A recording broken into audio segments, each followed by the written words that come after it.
Saya mula aktif sebagai dealer public gold pada Mac 2022. Waktu tu harga emas sekitar RM260 dan hari ni harga emas telah pun mencecah RM610 per gram. Beza sebanyak lebih kurang RM350 per gram. Ini bermakna penyimpan emas yang bersama dengan saya waktu saya bermula sudah pun menikmati kenaikan harga emas lebih 130% dalam tempoh 4 tahun. Saya percaya lagi 5 tahun masing-masing akan tunjukkan screenshot harga pada tahun 2026 ni. Walaupun sekarang ramai orang cakap emas mahal, tapi 5 tahun akan datang, semua orang akan cakap harga emas murah bila tengok harga emas tahun 2026 ni.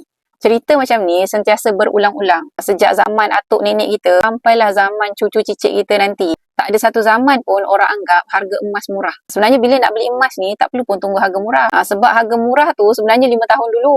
Yang kedua paling murah adalah sekarang. Harga hari ni confirm lebih murah berbanding beberapa tahun akan datang. Disebabkan oleh nilai duit kertas yang sentiasa jatuh dimakan oleh inflasi dan juga terkesan dengan kejatuhan nilai ringgit. Okey, semoga perkongsian saya bermanfaat. Jemput follow profil saya untuk banyak lagi ilmu tentang emas dan juga kewangan. InsyaAllah.